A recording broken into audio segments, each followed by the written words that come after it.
नमस्कार दोस्तों, मैं जागरण सिंह एक बार फिर हाजिर हूँ एक नई जानकारी के वीडियो के साथ। तो दोस्तों, आज जो बात करेंगे वो बात करेंगे जैविक खेती के ऊपर, जैविक खाद के ऊपर। दोस्तों, इस समय जो हम निर्भर हो गए हैं वो रासायनिक खादों के ऊपर ज़्यादा निर्भर हो गए हैं। पहले हमारी जो खेती होती थी उसमें गोबर का खाद पड़ता था, यानी जो हमारे पास पशु होते थे बहुत बड़ी मात्रा में होते थे और उससे गोबर का जो खाद बनता था, जो जैविक फर्टिलाइजर्स बनता था, उससे हम खेती करते थे और हमारी खेती में जो ज़मीन में वो कार्बन की मात्रा अच्छी होती थी और वो बनी रहती थी और हमारी ज़मीन काफ़ी मजबूत होती थी और उससे हमें जो विभिन्न प्रकार की बीमारियां जो फर्टिलाइजर से होती हैं वो भी नहीं होती थी। और आज जो आवश्यकता हो गई है वो जैविक खेती की हो गई है। लेकिन दोस्तों, इसमें बहुत बड़ी मजबूरी ये है कि आजकल हमारे किसानों के पास पशुओं की संख्या कम हो गई है। पहले किसानों के पास 10-10, 20-20 पशु छोटे छोटे मध्यम किसानों के पास भी हुआ करते थे, लेकिन 1-2 पशु बड़ी मुश्किल से आजकल देखने को छोटे किसानों के पास मिलते हैं। तो दोस्तों, आज आपको एक ऐसा फॉर्मूला बताएंगे, एक ऐसी ट्रिक बताएंगे जिससे आप एक पशु द्वारा 5 एकड़ फसल तक अपनी ज़मीन को गोबर के खाद की आपूर्ति कर सकते हैं। यानी कि एक पशु द्वारा जो गोबर होता है उससे आप अपनी 5 एकड़ ज़मीन को गोबर की खाद की आपूर्ति कर सकते हैं, जैविक खाद की आपूर्ति कर सकते हैं और रासायनिक खादों पर निर्भरता कम करके अपनी आमदनी बढ़ा सकते हैं। क्योंकि दोस्तों, इससे जो आपकी जो रासायनिक खादों का जो खर्चा है वो कम हो जाएगा, तो आपकी लागत कम हो जाएगी और आमदनी बढ़ जाएगी। सबसे पहले हम आपको 1 एकड़ का जो सामग्री है और जो चीज़ें हैं वो आपको बताएंगे। 1 एकड़ के लिए आपको लेना है 10 किलो गोबर।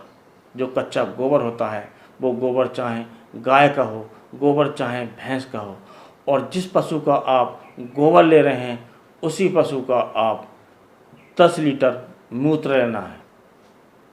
चाहे गोबर आपने भैंस का लिया है तो भैंस का मूत्र, और गोबर आपने गाय का लिया है तो गाय का मूत्र। तो 10 किलो आपने गोबर लिया तो 10 लीटर ही मूत्र लेना है। और दोस्तों, मूत्र लेने का भी तरीका अच्छा खासा है। चाहे तो आप ताज़ा मूत्र ले सकते हैं, जिस समय पशु बैठता है और बैठने के बाद जब खड़ा होता है तब उसमें आप मूत्र ले सकते हैं। यह यदि इसमें झंझट आप समझें तो उस पशु के नीचे जहाँ पशु हम बांधते हैं थोड़ा पक्का कर दें और उस पर साइड से एक नाली बना दें और नाली के थोड़ी दूर जाकर एक गड्ढा बना दें पक्का सीमेंटेड। तो उसमें धीरे धीरे जाकर गोमूत्र या जिस पशु का भी जो मूत्र है वो इकट्ठा होता रहेगा और ये ख़राब कभी नहीं होता है। इस बात का अवश्य ध्यान रखें, ये कभी भी ख़राब नहीं होता, चाहे महीना हो चाहे साल हो, ये इकट्ठा अगर है तो ये ख़राब नहीं होता है। तो आपने 10 किलो गोबर ले लिया और 10 लीटर मूत्र ले लिया और फिर आपको लेना है 1 किलो बेसन। 1 किलो बेसन हमने इसलिए बताया कि ये हर जगह मिल जाता आसानी से।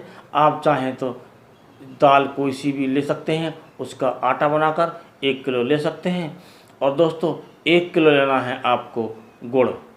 गुड़ काला वाला होना चाहिए, जिसमें हाइड्रो पड़ता है, जो वाइट गुड़ होता है वो नहीं हो सकता।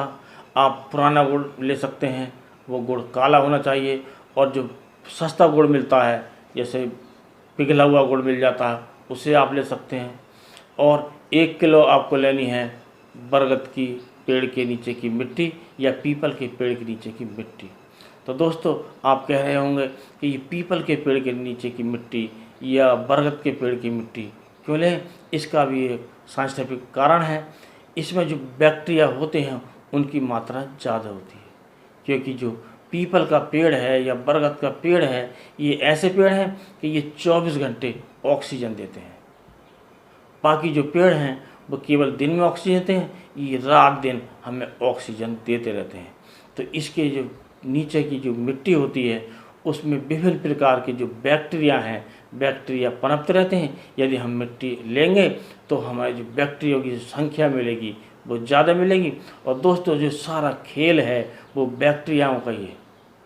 जितने बैक्टीरिया ज़मीन में होते हैं वो विभिन्न प्रकार के जो अपशिष्ट होते हैं उन्हें बैक्टीरिया ही कहलाते हैं, और विभिन्न प्रकार के जो तत्व होते हैं, सूक्ष्म तत्व होते हैं ज़मीन में पड़े हुए, वो हमारे पौधों को उन्हें तोड़कर उपलब्ध कराते हैं, जिससे हमें जो पौधे हैं हमारे उन्हें पूर्ति होती रहती है और हमारी जो पैदावार है वो बढ़ती रहती है।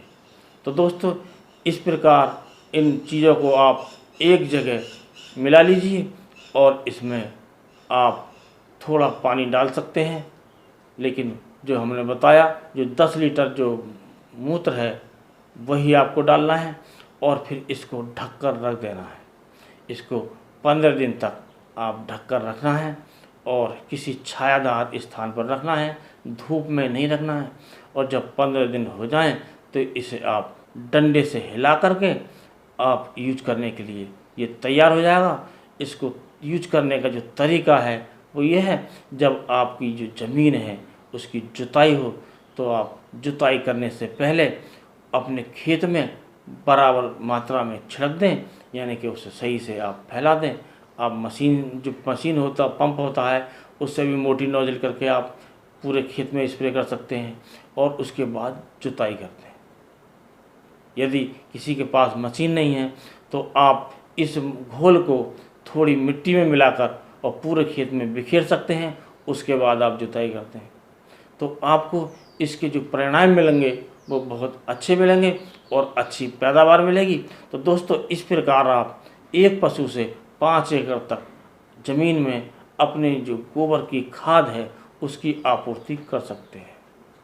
तो दोस्तों, यदि वीडियो पसंद आया हो तो वीडियो को लाइक कीजिए, दोस्तों में शेयर कीजिए, और वीडियो बने रहने के लिए चैनल पर से जुड़ने के लिए यदि आपने अभी तक चैनल सब्सक्राइब नहीं किया है तो चैनल को सब्सक्राइब कर दें और बेल आइकन का जो बटन है उसे भी दबा दें, ताकि आपको जो नोटिफिकेशन है वो समय पर मिलती रहें और आप हमारे वीडियो समय से देखते रहें। इसी के साथ इस वीडियो को ही समाप्त करते हैं। अगले वीडियो में कोई नया टॉपिक लेकर फिर मिलेंगे, तब तक के लिए दीजिए आज्ञा। नमस्कार।